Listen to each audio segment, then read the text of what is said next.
Bonjour à vous. Merci à la Pop Philosophie, à Jacques Serrano et à toute l'équipe pour cette invitation à parler dans cet endroit assez extraordinaire, une sorte de squat berlinois, marseillais, on ne sait pas trop. Il pleut dehors, c'est le 1er mai, c'est la Covid. Voilà, on est dans une ambiance tout à fait adéquate à notre sujet. Alors donc mon titre, comme vous le voyez, est le suivant, donc Corps irradié, zombies nucléaires, l'imaginaire des morts vivants à l'ère de l'atome. Alors ce que je voudrais tout d'abord vous dire un peu en exergue de cette intervention, consacrée donc à l'imaginaire du mort-vivant à l'ère atomique, c'est inscrire un peu cette intervention sous le signe d'une formule de Gilles Deleuze, puisqu'on parle de pop philosophie. Deleuze et Guattari évidemment ont théorisé cette question notamment dans Mille plateaux. Une formule de Deleuze qui me semble pertinente et qui me sert un peu de levier pour entrer dans cette problématique-là. Cette formule, je l'extrais du premier volume de ces deux volumes sur le cinéma, donc Cinéma 1, Image-Mouvement, donc le tome 1, dans lequel, à un moment donné, volume dans lequel Deleuze évoque l'action, comme il dit, des films de série B ou de petit budget sur les images de cinéma. Et c'est une question qui m'intéresse beaucoup, et voici ce qu'il écrit à un endroit de son texte. Il est certain que les contraintes économiques ont suscité des inspirations fulgurantes et que les images, inventées dans des conditions d'économie, ont pu avoir un retentissement universel. Il y en aurait beaucoup d'exemples dans le néoréalisme, dans la Nouvelle Vague, mais c'est vrai de tout temps, et l'on peut souvent considérer la série B comme un centre actif d'expérimentation et de création. Fin de citation. Alors, Deleuze est sans doute plus familier par culture, par goût peut-être, du néo-réalisme italien, de la Nouvelle Vague, que des films de série B ou des films dits d'exploitation, des B-movies. Mais cette formule, je trouve, est un indice tout à fait précieux pour penser avec lui, après lui, et peut-être même d'une certaine façon contre lui. C'est-à-dire à rebours même du champ cinématographique assez classique, qu'il délimite dans ses textes, celui, on va dire un peu vide, d'une haute culture. Donc, je voulais juste dire ça, finalement. Philosopher sur la série B, comme j'ai essayé de le faire dans des livres, et je vais continuer un peu ici, pour moi, ce n'est pas exercer sa pensée sur des objets pop, comme si l'élite intellectuelle se penchait vers des objets mineurs avec une espèce de condescendance plus ou moins avouée. C'est vraiment une opération qui s'efforce de penser autrement, penser autre chose, penser différemment, de faire muter des concepts, si on veut parler un peu de Deleuze quelques instants, en l'occurrence affronter des objets marginaux, expérimentaux, hors genre, qui traversent les genres, prêter attention à ce qui se tient en marge d'une histoire officielle, des représentations et du cinéma en l'occurrence, et suivre aussi ces logiques mutantes des monstres, des devenirs animaux, des devenirs moléculaires, comme dit Deleuze avec Guattari. Alors, j'aborde donc, après cet avant-propos, ma question. Donc, je ne vais pas revenir ici, ça a été fait, je pense, lors d'autres interventions, sur les origines coloniales de la figure du zombie, en toile de fond de ce type de cinéma, ni sur le détail des formats petit budget ou ensuite films hollywoodiens qui ont pris en charge cette figure du monstre noir, finalement, du mort-vivant zombifié, transformé en esclave, qui obéit au doigt et à l'œil. Je vous montre quand même le premier film du genre, donc le White Zombie, Victor Alperin, avec Bela Lugosi et ses yeux terriblement fascinants, et puis cette femme qui voyait déambule, comme une somnambule est représentée dans les déambulations classiques. On peut évidemment penser, alors voilà, ici une photo de plateau de ce film avec les zombies alignés de part et d'autre, et puis Bela Lugosi qui indique un chemin à un personnage dans le film. On peut évidemment penser aussi, mais là je vais un peu vite parce que je ne refais pas cette histoire, à ce film magnifique de Jacques Tourneur, donc Vaudou, I Walk with a Zombie, dans lequel précisément le noir est le monstre, d'une certaine façon. C'est la figure inquiétante qui surgit là de l'obscurité, dans un labyrinthe, et qui est identifié donc à une forme de monstre donc des colonies. Donc ce qui va m'intéresser ici, c'est finalement un autre moment de cette histoire cinématographique qui est peut-être une sorte de chaînon manquant entre l'histoire coloniale des débuts donc cinématographique du zombie, finalement celle des rites vaudous, de l'exotisme un peu de pacotille de certains studios de cinéma, et le tournant, disons, post-colonial qui commence avec Romero, on pourrait dire, avec La Nuit des Morts Vivants en 68, dans lequel les zombies sont des monstres affranchis de leur maître, des monstres sinon libres, du moins libertaires, qui se détachent de leur chaîne et qui deviennent extrêmement agressifs et qui acquièrent une certaine forme relative d'autonomie. On pourra en parler, puisque une partie de leur cerveau, quand même, fait défaut, voire une grande partie. Mais enfin, ils s'affranchissent, d'une certaine façon.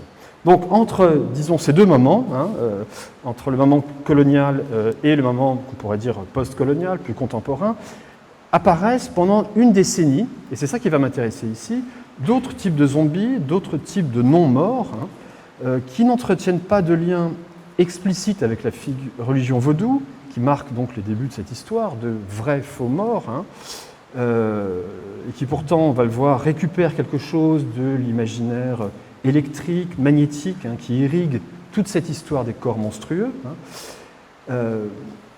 Mais sous couvert donc de fiction, ces zombies-là qui vont m'intéresser, au fond ceux qui se tiennent entre les années 50 et 60, pour dire à peu près cette décennie, nous parlent directement, et non pas métaphoriquement, de l'histoire contemporaine, celle de l'après-Seconde Guerre mondiale. Donc le registre n'est plus, disons, magique, religieux, mais technique, froid. C'est celui de la science de l'atome et des essais nucléaires. Alors, je vais aborder cette question, mais je rappelle qu'on sait que les... voilà, donc j'avais dans mon PowerPoint, pardon, donc quelques images de ces zombies qu'on a chez Romero. On sait que les zombies sont des monstres symptômes, on pourrait dire, qui nous permettent de raconter, de mettre à nu les dysfonctionnements, les dérégulations d'une société qui produit des horreurs qu'elle rejette dans les marges. Ces horreurs sont les corps zombies. Les marges, c'est aussi le cinéma marginal, de genre, dit de genre. Donc ces morts vivants errants, qui n'en finissent pas de ne pas trouver la paix, sont, on le sait, les produits soit d'un colonialisme ancestral, dont ils rejouent le mécanisme de domination, soit d'une société, disons, néolibérale, capitaliste, qui exclut, rejette tout ce qui ne marche pas, tout ce qui ne fonctionne pas à son rythme. Donc, bon, chez Romero, ça commence en 68, ça se déploie ensuite, par exemple, avec Dawn of the Dead, avec les fameuses scènes dans le supermarché. Tout le film, au fond, tourne autour d'un supermarché à Pittsburgh, comme le premier autour d'une maison, une sorte de maison hantée. Voilà, donc vous avez ici des images de ces consommateurs affolés, zombiesques, zombies. Bon, les morts vivants dont je vais vous parler, donc ceux des années 50-60, ces morts vivants irradiés, sont des monstres du nucléaire, on pourrait dire. Et donc, littéralement, ils nous donnent à lire, à voir de manière non cryptée, non métaphorique, un moment de l'histoire. Ce sont des rebuts de l'histoire. Et ce qui va m'intéresser ici, c'est ça, finalement. Comment l'histoire réelle produit des corps imaginaires. Qu'est-ce qui s'articule là ? Alors, Hiroshima, 6 août 1945, 8h15. Sur ordre de Harry Truman, l'armée américaine largue une bombe d'uranium de 4,5 tonnes, suivie le 9 août d'une autre bombe au plutonium larguée sur Nagasaki. Ces bombardements, on le sait, ne visent pas seulement des objectifs militaires, politiques, mais aussi largement expérimentaux. Après le projet Manhattan, donc la création secrète, menée en secret depuis 1942 d'une bombe nucléaire par les Américains pour mettre fin à la guerre, et après les premiers essais menés dans le désert du Nouveau-Mexique le 16 juillet 1945, il s'agit donc bien de tester l'impact réel d'une bombe sur le sol et sur les populations qui s'y trouvent. On connaît le bilan humain, 200 000 morts à peu près à Hiroshima et 100 000 à peu près à Nagasaki. À peu près, j'aime pas dire à peu près parce qu'on parle de gens à chaque fois réels, mais voilà, une estimation. Alors, ce qui m'intéresse donc, c'est la manière dont cet apocalypse programmé, organisé, avec un certain cynisme, a pu marquer l'imaginaire et nos représentations. Alors, je vais tout d'abord vous montrer des images de l'armée américaine qui circulent assez facilement. Je n'ai pas eu accès à des dossiers secrets. L'armée américaine, pour l'occasion, a, l'état-major a orchestré les images du drame d'Hiroshima et Nagasaki pour marquer les esprits, pour obtenir la capitulation des Japonais, mais aussi pour montrer voilà la suprématie militaire américaine sur les nazis et sur l'URSS de Staline.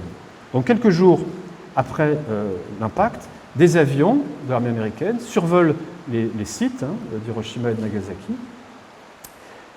Et on a donc ici les photos officielles qui présentent à chaque fois, donc là vous voyez c'est le fameux Enola Gay, l'avion qui a lâché la bombe sur Hiroshima, qui présente à chaque fois donc des vues de survol, de surplomb, de champs de ruines. Les photos officielles, c'est assez frappant. Ce qui nous retient, je trouve, ici, c'est vraiment le souci presque géométrique de ces vues.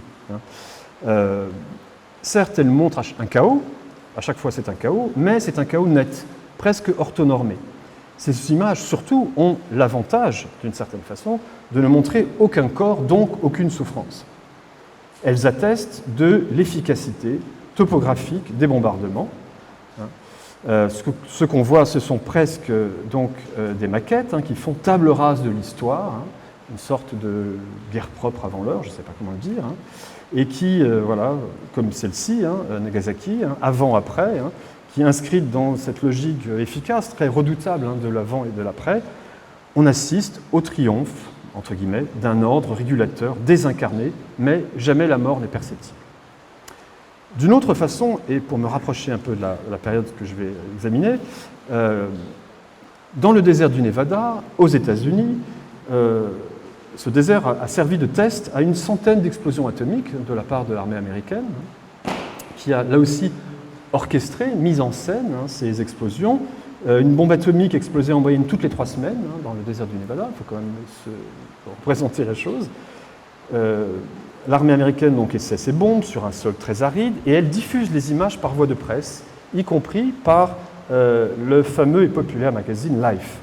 Et là encore, il s'agit de faire la démonstration de sa puissance et en même temps, on va voir qu'il y a une sorte de tourisme nucléaire qui se met en place, tout à fait hallucinant. Voilà, vous avez ici par exemple une représentation de Las Vegas qui était appelée Atomic City. Donc des curieux se pressent sur des terrasses d'hôtels, des casinos, ils sont dotés de simples lunettes noires, ils viennent assister littéralement au spectacle de l'Apocalypse. Debord a parlé de la société du spectacle, mais là on a une spectacularisation du bombardement de l'atome. Et Las Vegas donc, est baptisé pour l'occasion Atomic City, donc là vous voyez on est à 75 miles, c'est-à-dire à peu près 120 km du lieu de l'impact et du Ground Zero, donc qui est le lieu où tombe la bombe nucléaire. Donc, témoin donc, de ce tourisme nucléaire, bien cette image, mais aussi des cartes postales, vous voyez ici, c'est le bon baiser de Los Alamos sur un nuage nucléaire, ce qui est quand même assez hallucinant.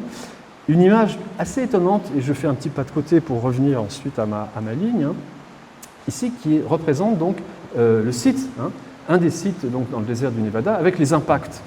Ici, voilà, de bombes qui ressemblent, on est face à un cratère lunaire, tout à fait incroyable. Bon, on n'est pas loin du Land Art, et en réalité, là, on pourrait voir une œuvre de Michael Heiser, mais ce n'est pas tout à fait une blague ce que je vous raconte, puisque au fond, une des premières œuvres du Land Art, il y avait une exposition à la Haus der Kunst à Munich il y a quelques années, qui s'appelait End of the World, et une des premières œuvres du Land Art, c'est précisément cette œuvre de Jean Tinguely, Study for an End of the World No. 2. Donc on voit Tinguely là, qui est dans le désert du Nevada, qui va précisément monter, si vous voulez, une de ces machines explosives, auto-explosives, voilà, avec un tableau de bord et qui va se détruire. Et il a convoqué la presse pour l'époque, y compris Life et d'autres organes de presse qui vont filmer, photographier cette œuvre. Donc on est en 62, la fin des tests c'est 63 à peu près, donc on est encore dans cette question et ça, évidemment, ça réagit avec beaucoup de force. Alors si je reviens aux tests eux-mêmes, je continue à donner quelques éléments pour contextualiser tout ça. Un article de presse de l'époque raconte l'un de ces tirs dans le désert, dont on a vu quelques images un peu photographiques, et puis ici, sur le pas de côté, disons, une version artistique. Le 22 avril 1952, 200 journalistes sont conviés au spectacle. On les a rassemblés à une vingtaine de kilomètres du lieu de lancement, sur le bord du lac Yucca. Ce jour-là, la bombe, baptisée Charlie par l'Agence de l'énergie atomique, est 2 fois plus grosse que celle lancée sur Hiroshima. La consigne était « Vous mettez les lunettes noires, détournez la tête et attendez le signal. Ça y est, la bombe a été mise à feu. Vous attendez le temps prescrit, puis retournez la tête et regardez. Un nuage fantastiquement brillant monte vers le ciel comme un énorme parapluie. Vous vous préparez à l'onde de choc qui suit une explosion atomique. La vague de chaleur arrive d'abord, puis le choc assez fort pour jeter au sol un homme qui n'est pas préparé. Ensuite, après des heures, semble-t-il, l'éruption solaire créée par l'homme s'estompe. Fin de citation de cet article. Dernière affirmation évidemment hasardeuse, puisque on a découvert quelques années après nombre de leucémies, de cancers et une contamination évidemment de toute la région. Alors, pour terminer sur cette affaire et rebondir encore, j'aurais pu le mettre même avant, sur la question d'un tourisme nucléaire, comme je m'intéresse beaucoup à l'art contemporain, vous avez ici un photographe américain, Clay Lipsky, qui s'est inspiré de ces faits, qui a fait toute une série de photographies sur une sorte d'esthétisation touristique du paysage nucléaire, avec des figures de dos un peu à la Caspar David Friedrich. Donc voilà, vous avez deux exemples parmi d'autres. Donc j'évoquais le magazine Life qui documente toute cette période. Il propose des reportages sur les maisons témoins, avec des mannequins, des caravanes, tous les produits électroménagers de l'American Way of Life qui se trouvent sur place. Il n'y a pas simplement les bombes qui explosent, mais il y a aussi des sortes de villes fantômes qui sont organisées. Donc le message est évidemment clair à chaque fois, toujours démontrer la suprématie de l'armée américaine, accoutumer éventuellement la population à cette menace. Les effets, en réalité, sont assez ambigus, puisque tout ça, ce sont des images qui circulent dans les magazines américains de l'époque. Et ce que, au fond, l'Américain de base voit, c'est littéralement l'explosion de la société américaine, que ces tirs sont censés défendre et protéger par ailleurs. Donc il y a une espèce d'ambiguïté là dans le geste et dans le message symbolique, si vous voulez. Je vous montre encore tout cela. Alors, nul doute évidemment que toutes ces questions ont largement travaillé donc, les imaginaires et de façon surprenante, souvent négative. Et ce que je voudrais maintenant montrer, c'est que le cinéma de série B, de zombies nucléaires, est l'une des façons de réagir à ces drames et à ces constructions de l'histoire. Alors évidemment, et pour clore le chapitre, pour revenir à l'événement d'Hiroshima, quand les choses sont vues, non pas en vue de surplomb, mais depuis le sol, au ras du réel, les choses sont évidemment différentes. La perception est tout à fait différente si on adopte un point de vue qui est par exemple le point de vue japonais. Alors je vous épargne les photos de corps brûlés pour un récit qui n'est pas moins fascinant et saisissant, qui est proposé ici dans un ouvrage, un livre de Marc Petitjean. Je vous conseille, c'est un livre qui vient de sortir aux éditions Orléa, qui est un texte qui consacré donc à l'histoire d'un médecin japonais de 28 ans qui se trouvait à quelques kilomètres d'Hiroshima au moment de l'explosion. Et il s'appelle le docteur Shuntaro Ida. Il est mort centenaire, il est né en 1917 et mort en 2017. Alors je vous lis un petit passage de son témoignage. L'explosion d'Hiroshima a eu lieu quelques minutes auparavant. J'étais un peu nerveux à cause d'un gros rocher et de la pente si raide quand soudain une chose est apparue, toute noire, silhouette verticale comme celle d'un humain qui avançait vers moi en se balançant de droite à gauche. À mesure que j'approchais, je percevais une tête, un visage, des épaules, un corps qui venait vers moi comme un zombie en haillons. La silhouette avait un visage, mais en réalité sans tête, ni bouche, juste deux bosses, comme des brioches, à l'emplacement des yeux. La moitié inférieure était devenue la bouche. Les lèvres étaient complètement retournées. Cette chose marchait droit vers moi en émettant un son incompréhensible. Plus je regardais, plus j'étais persuadé qu'il s'agissait d'un être humain. J'ai voulu le toucher, il fallait bien que je l'examine, les médecins. Ce qui pendait de ses bras, ce n'était pas des bouts de tissu, mais sa peau. Alors, cet individu meurt, sans doute, et ce médecin donc, voit le champignon atomique qui s'élève, et il ajoute encore ceci. Assis sur mon vélo, je regardais le chemin, et là, j'ai vu plein de gens, comme le fantôme que je venais de croiser, brûlés, tendant les bras vers eux. Ils venaient vers moi, ils étaient très nombreux. Fin de citation.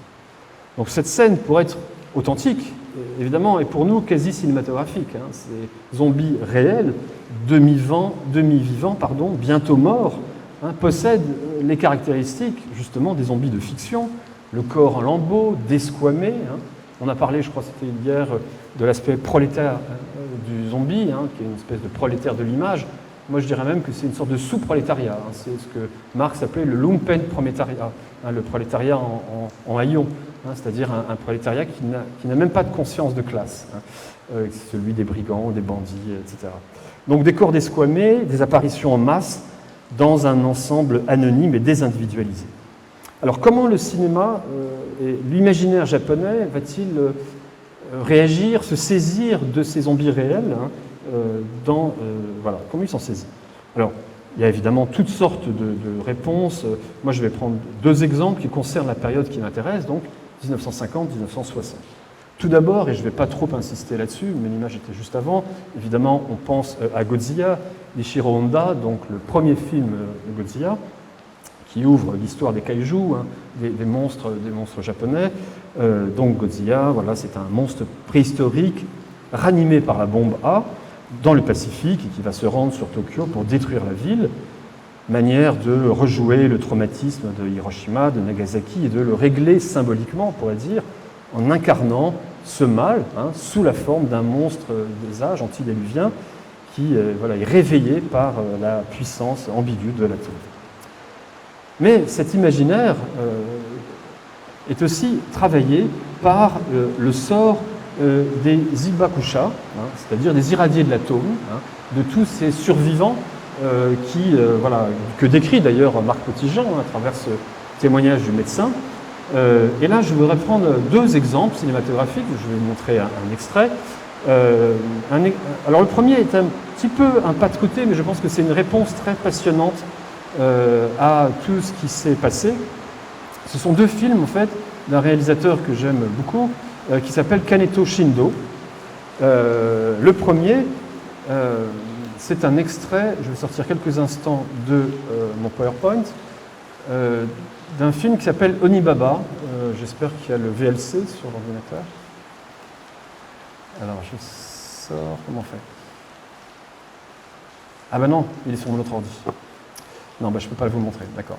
Bon, bref, on a un petit souci technique, dommage, parce que c'est une très belle séquence. Je n'ai pas pensé à la transférer. Bon, c'est pas grave. Donc, ah oui, j'ai deux séquences que je voulais vous montrer. Non, il y en a une que je ne peux pas vous montrer, c'est juste celle-ci. Bon, ça va. Onibaba, c'est l'histoire de deux femmes, une jeune et une vieille, qui piègent des samouraïs dans un Japon médiéval un peu indéterminé, au bord d'un lac et d'un champ de roseaux. Donc le décor peut rappeler certains films de Mishima, d'Ozu. En fait, on a une version là extrêmement violente, très sensuelle même par moments. Et elles vivent, ces femmes, de leur meurtre en dépouillant les soldats. La vieille femme, donc Baba en japonais, se déguise en démon, donc Onibaba, c'est donc la vieille qui est un démon, pour séparer sa belle-fille de son amant. Et on a appris auparavant la mort, si vous suivez, du mari de cette femme et donc du fils de la vieille. En fait, c'est très simple. Et cette vieille femme donc piège dans une des séquences que j'aurais voulu vous montrer un de ses soldats, donc un de ses samouraïs, qui porte un masque no et il lui dit qu'il ne peut pas le retirer parce qu'il est d'une beauté incomparable et qu'elle ne supporterait pas sa beauté. Donc elle le piège, il tombe dans ce trou et il meurt, et vous le voyez là ici, au milieu d'ossements. Et elle parvient enfin à lui arracher son masque, et que découvre-t-elle? Non pas la beauté, mais un soldat brûlé, possiblement irradié, ça n'est pas dit du tout dans le film, évidemment. C'est situé avant les événements que j'évoquais tout à l'heure. Mais voilà, on a un visage brûlé, nécrosé, qui est un écho probable des brûlures des victimes d'Hiroshima et de Nagasaki. Donc ce qui m'intéresse ici, c'est que par une sorte d'effet rétroactif, la grande figure de guerrier héroïque est contaminée par les formes du nucléaire. On relit rétrospectivement ici une histoire. Et lorsque, dans le film, je vous incite à le regarder si vous ne le connaissez pas, lorsqu'à la fin la vieille femme tente de porter le masque de cet homme pour effrayer sa bru et l'éloigner de son amant, eh bien il est collé à son visage, elle ne peut plus le retirer, il y a une scène absolument terrible, elle essaie de l'arracher, comme si littéralement elle incorporait les blessures de l'histoire, comme si elle faisait corps avec elle, donc les incorporait, avec ce refoulé, ce cachet, cet envers des choses qui se voient maintenant comme le nez au milieu de la figure. Alors, si je vous parle de Kaneto Shindo, c'est que 7 ans après Hiroshima et Nagasaki, il a réalisé un film qui s'appelle Les Enfants d'Hiroshima, Genbaku no Ko, en 1952. C'est un film qui est une fiction, mais largement posée sur une base documentaire, et dans lequel on voit une institutrice qui revient à Hiroshima, dans sa ville natale, des années plus tard, et qui se souvient de ce qui s'est passé. Donc là, normalement, je vous montre un extrait.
J'arrête là l'extrait. Bon, la séquence est assez forte, un peu pathétique en même temps. Tout le film est vraiment sur un registre du pathos, mais en même temps, bon voilà. Ces femmes-là qui sont en haillons, brûlées, qui sont déjà au fond dans ce statut de survivante, sont, à mes yeux par exemple, quelque chose comme des zombies réels, ce que j'ai appelé donc ici des zombies réels. Plus besoin donc de l'artifice finalement du vaudou ou de formes fictionnelles pour regarder, pour prendre en considération donc, des corps zombifiés.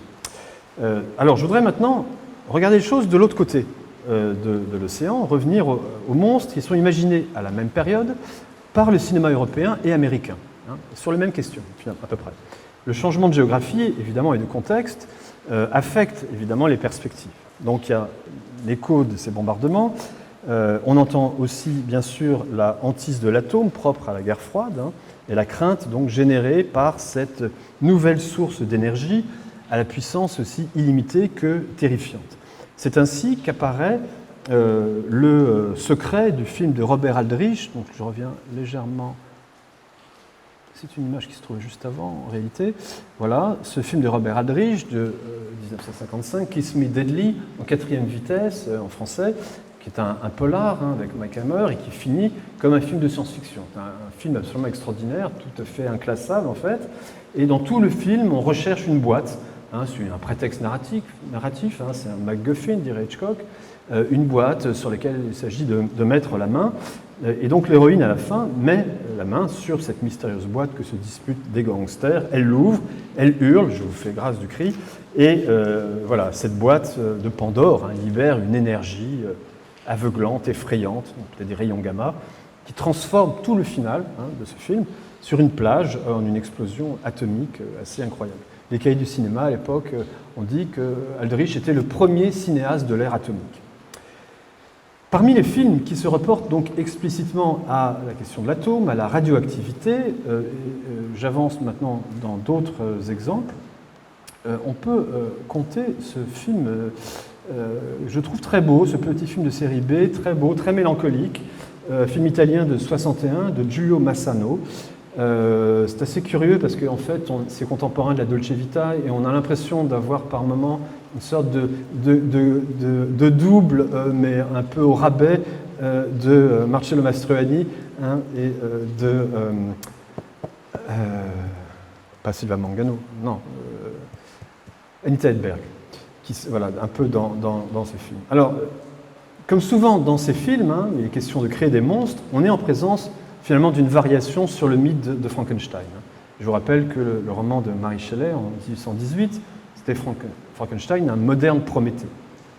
Donc un docteur qui compose, qui monte un corps artificiel à partir de morceaux de cadavres, animés par le feu de la foudre, venu du ciel.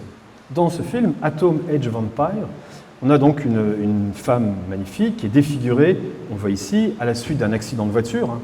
Plein de films commencent souvent par les traumatismes automobiles, d'ailleurs c'est tout à fait étonnant à cette période, mais même après. Et elle se désespère, elle ne veut plus se montrer à son amant, donc elle regarde l'image, et là elle se voit dans un miroir avec effroi. Elle est approchée à l'hôpital par un médecin, un savant fou évidemment, un démiurge, qui entend parler de son cas et qui entreprend de l'aider en testant sur elle les effets de la radioactivité pour, soi-disant, obtenir la régénération des cellules. Alors pour ce faire, que fait ce médecin? Il va tuer la nuit des femmes très belles pour prendre leur système glandulaire en vue d'une transplantation sur cette belle patiente dont il tombe évidemment amoureux entre-temps, vous l'aurez compris. Le scénario est quand même un peu invraisemblable. Il est très touchant, la fin est très émouvante, je vais vous dire pourquoi. Parce que là où c'est un peu invraisemblable, c'est un peu étrange tout au moins, c'est que ce médecin, vous voyez ici, pour pouvoir tuer ces femmes la nuit, teste sur lui les essais de la radioactivité qui le transforment en une sorte de loup-garou, de créature reptile. Donc là, c'est le médecin, vous voyez, qu'on voit ici dans une photo de plateau. Alors, il finit par guérir sa patiente, je vous donne la fin de l'histoire, grâce à cette radioactivité, mais à force d'user et d'abuser sur lui-même des effets du rayon qui le rendent puissant et qui lui permettent d'aller tuer ces femmes, il se transforme donc en un monstre irréversible, un mort-vivant irradié, et il va perdre à jamais celle qu'il aime. Et la fin du film est très mélancolique parce qu'on voit ce médecin qui est devenu donc monstre mort-vivant nucléaire, avec son assistant qui est un peu l'imbécile de service, et le médecin est tué, et la belle et son amant partent, ils se retournent vers lui, et on voit l'assistant qui pleure sur son créateur. Voilà. C'est une scène assez mélancolique, assez touchante. Ce qu'on apprend au cours du film, c'est que ce médecin a fait ses classes, si je puis dire, à Hiroshima. Il a effectué ses premières expériences de mutations atomiques, en espérant donc les refaire en régénérant des cellules par le biais de l'atome. Donc laissons tomber l'explication scientifique évidemment, mais à un moment donné, il montre, là c'est 2 captures d'écran, je l'ai faites, il montre un inspecteur qui commence à suspecter quelque chose d'étrange dans ses manipulations, un carnet avec des photos donc de brûlés d'Hiroshima qu'il conserve avec lui. Et à un moment donné, l'inspecteur lui dit « Mais qu'est-ce que c'est que cette sculpture étrange que vous avez sur votre étagère ?» Et il lui montre ceci, qui est une bouteille tordue, brûlée, qu'il a rapportée d'Hiroshima et qu'il garde sur son étagère. Voilà, c'est ce verre qui a fondu, c'est presque devenu une œuvre d'Anita Olinero, qui a d'ailleurs, je crois, fait l'école des Beaux-Arts de Marseille, donc tout se recoupe. Cet artiste d'art contemporain qui travaille sur la série B, la série Z aussi, et qui a notamment brûlé beaucoup d'éléments en plastique, entre autres choses. Alors, 2 autres réalisations de l'époque, toujours de ce côté des États-Unis, prennent en charge donc cette question de mort revenue à la vie grâce à la puissance atomique. Et l'irradiation, là encore, les plonge dans cet état ambigu, propre aux morts vivants, dans une zone intermédiaire entre vie et mort. Je pense à un petit film de série B qui s'appelle Time Sleep, donc Sommeil du temps, c'est un beau titre, aka The Atomic Man de Ken Hughes, réalisation américaine de 1955, si je ne m'abuse. Je vais vous montrer un court extrait. Donc, qui met en scène, donc, ici, un médecin de physique nucléaire qui est tué par balle lors d'un règlement de compte entre bandes rivales et qui va, vous allez voir, revenir à la vie. Et on va évidemment découvrir que c'est grâce ou à cause, c'est un peu les deux, de ces irradiations qu'il a subies au cours de ses expériences.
My heart stopped.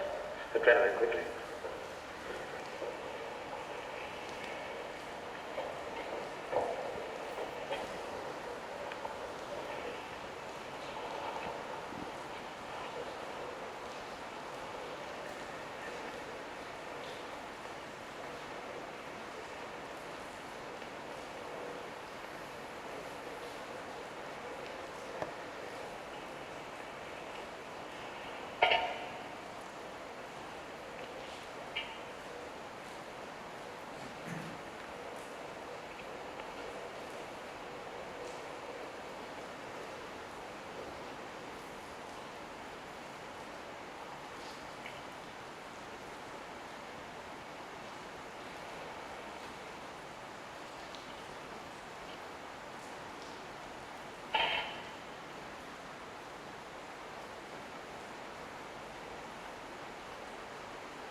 You better cheer up.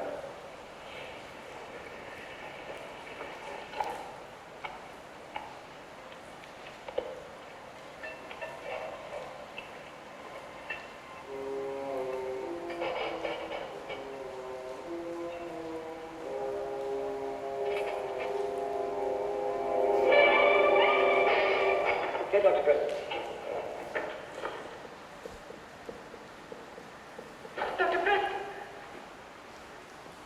Alors j'aime beaucoup, vous voyez, il y a vraiment des moments de chef-d'œuvre dans des petits films. Cette scène est très, très émouvante, presque muette, incroyablement sobre et solennelle, comme si mourir pour de faux, même mourir pour de faux, c'était pas rien, quoi.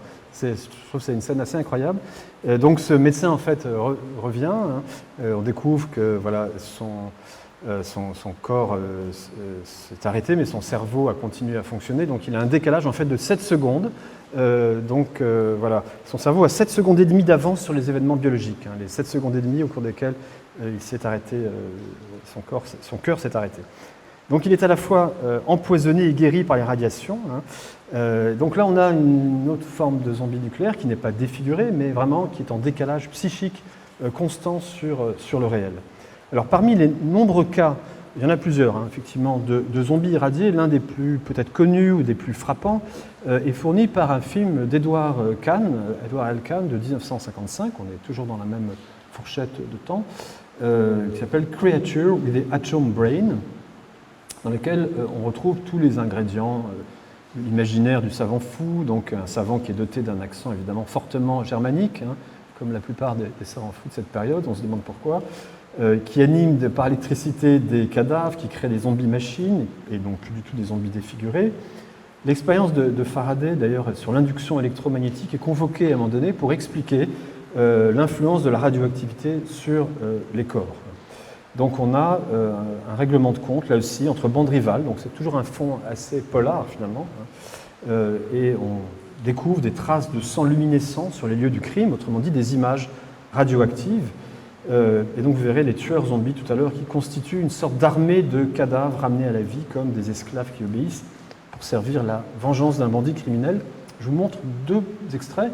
Le premier, dans lequel on découvre ces 2 savants, donc à la fois le savant et le bandit qui veut mener une vendetta sur une bande rivale, qui vont voir ces zombies atomisés.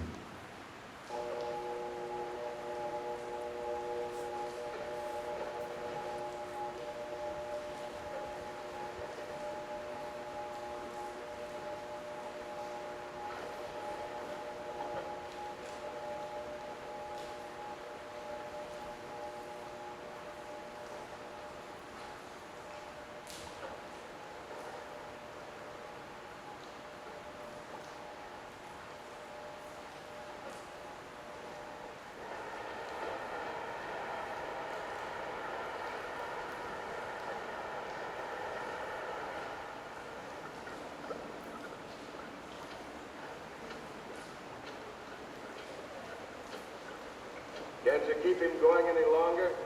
No. I can't keep them breathing longer than a few days. Then the glands deteriorate. They just disintegrate. Is he dead? He never was alive.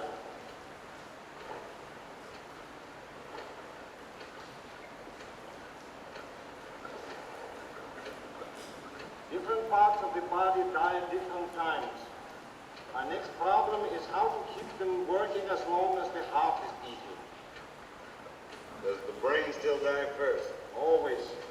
The brain always dies first.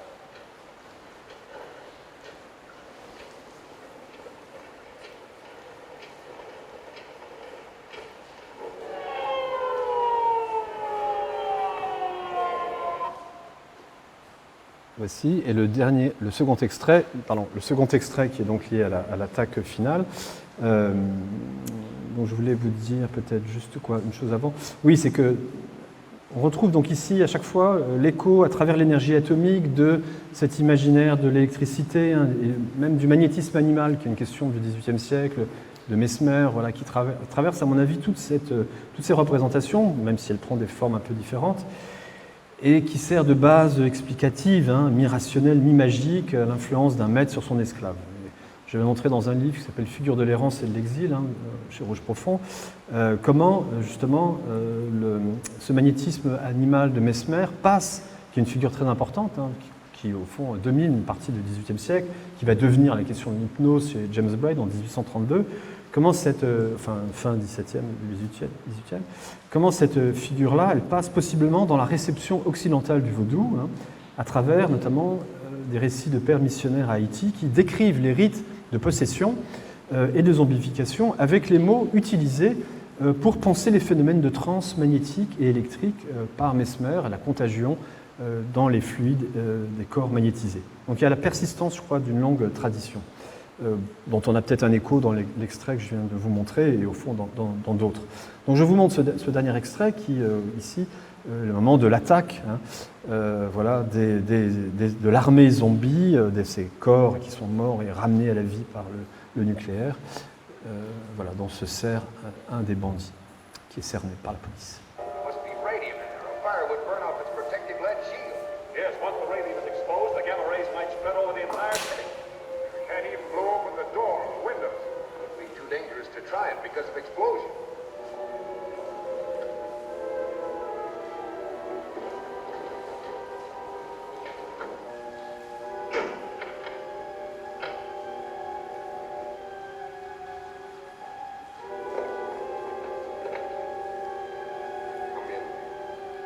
Come in.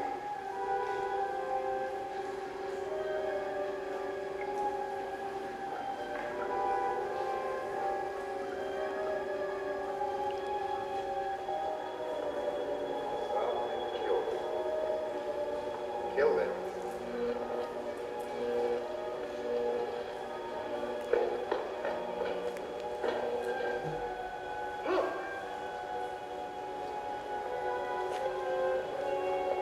Good grief, look at it. Those are the bodies that were stolen from the morgue.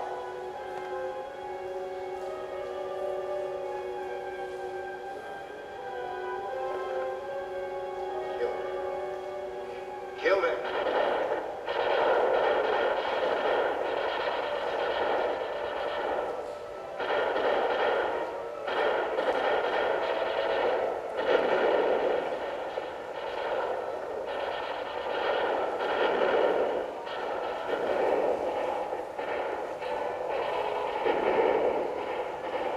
Bullets have to sever the electrodes to stop them.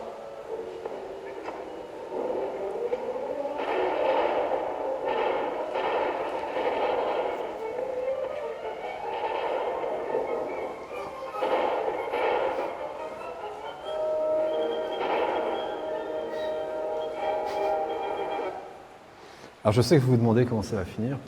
Ils vont simplement débrancher en fait la machine, ils vont la casser, voilà, il y aura plein d'étincelles et ils vont tomber comme des piles, voilà, comme des robots dont on retirerait la pile. Alors, donc ce que je vous ai proposé à travers cette intervention, c'est donc une sorte de comparaison comme ça entre une réception japonaise et américaine de ces événements nucléaires historiques, hein, de 1945. On est évidemment en présence de deux discours, de deux imaginaires.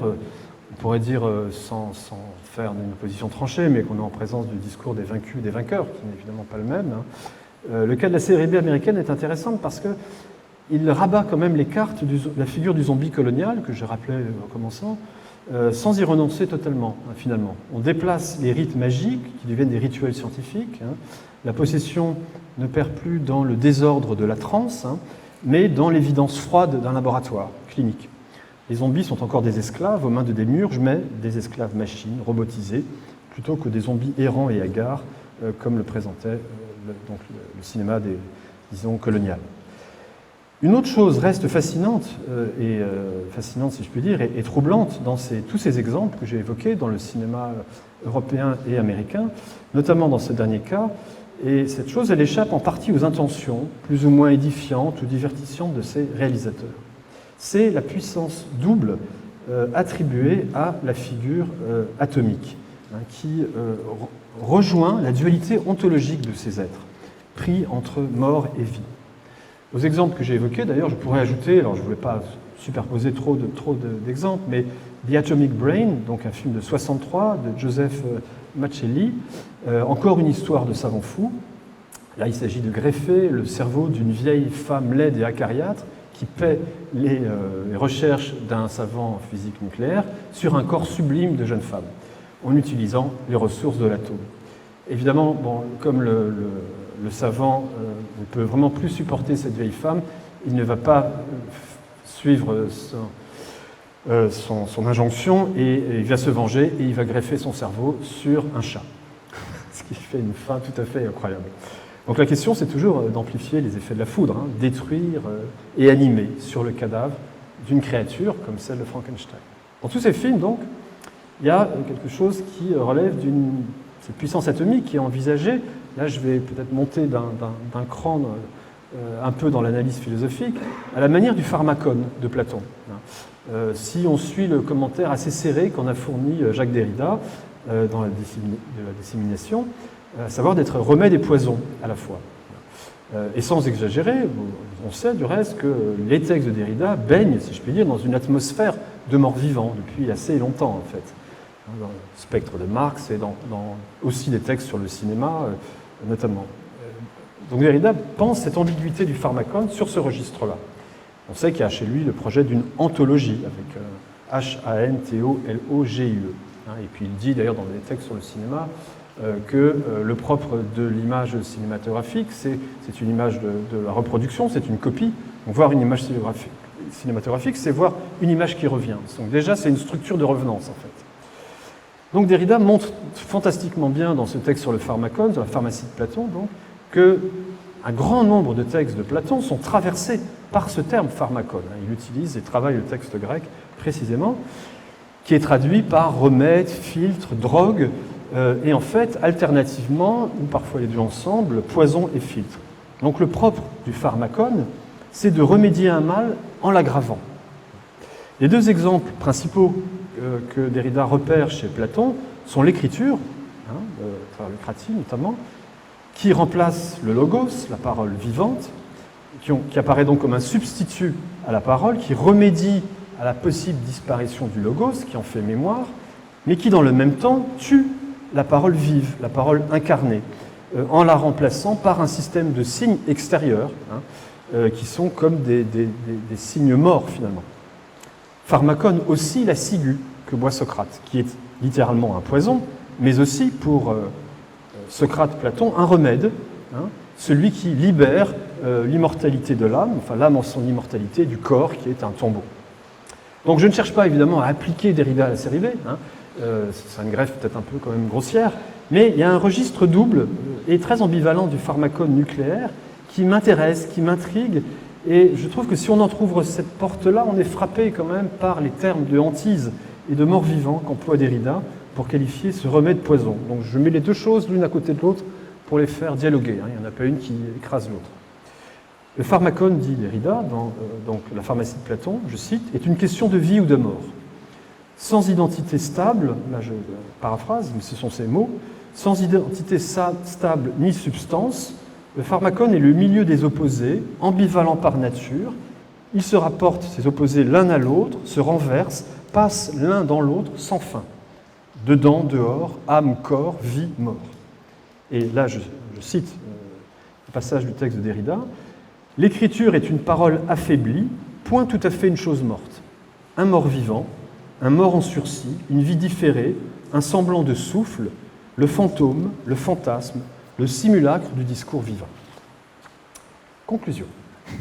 Comme à l'école, il y a une conclusion, qui n'en est pas une évidemment. Donc ce mort-vivant zombie irradié, c'est donc, j'ai essayé de vous suggérer, le corps de l'horreur historique brandi voilà, dans le cinéma, ou plutôt le refoulé de l'histoire qui revient dans la série B notamment, mais c'est aussi le corps expérimental, le corps test d'un pharmacone nucléaire, de cette puissance d'énergie dont on sait qu'elle est considérée aujourd'hui comme une des alternatives, problématiques certes, à l'énergie fossile, puissance d'énergie et pouvoir létal sans mesure, complètement délirant si on pense à la durée de vie des déchets nucléaires. J'ajoute encore deux choses.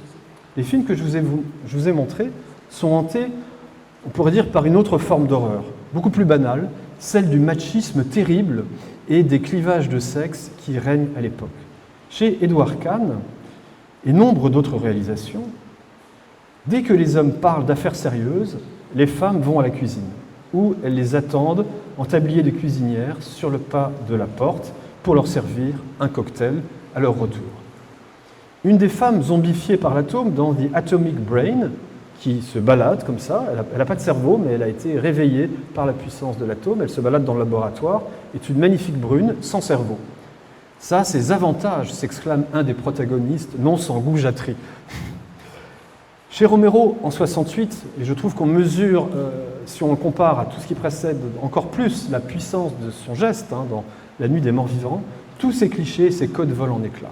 Qu'est-ce qui se passe? On a des enfants qui se moquent de leur défunt père, au début du film, qu'ils sont censés honorer au cimetière. Ils l'ont oublié, ils viennent de poser une gerbe de fleurs, mais ils s'en fichent un peu, ils ne savent même plus qui c'est.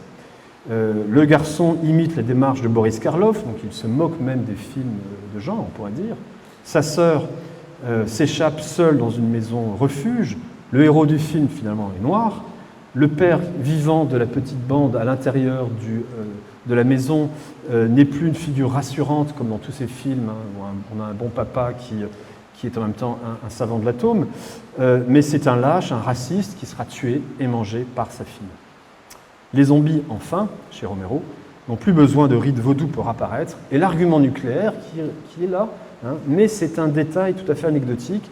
Il est évoqué par la radio, une transformation de Vénus, un changement de l'axe de cette planète par la puissance atomique. Donc c'est un film, c'est ça qui est fort finalement dans La Nuit des Morts Vivants, sans explication pseudo-scientifique, sans happy end, avec toute la charge qu'on lui connaît. Donc ces zombies vengeurs, chez Romero, vengent aussi les zombies de l'histoire, d'une certaine façon. Et ces clichés de classe, ces clichés sexistes, qui sont quand même légion dans les films, par ailleurs très intéressants, que je vous ai montrés. Donc ils annoncent une révolution dans toute cette culture qui a marqué de son empreinte toutes ces questions. Alors comme dans les films des années 50, il y a un moment d'annonce publicitaire, donc je termine par ceci. Je vous renvoie au site des archives Gamma, qui sont des archives collectées par deux amis artistes, Aram Kebadjan et Stéphane Perrault, avec lesquels je travaille. Je suis commissaire d'une exposition avec eux qui aura lieu à Nantes, au lieu unique, entre le 4 juin et le 29 août 2021. Donc vous êtes les bienvenus si vous passez par Nantes. L'exposition s'appelle Demi-vie.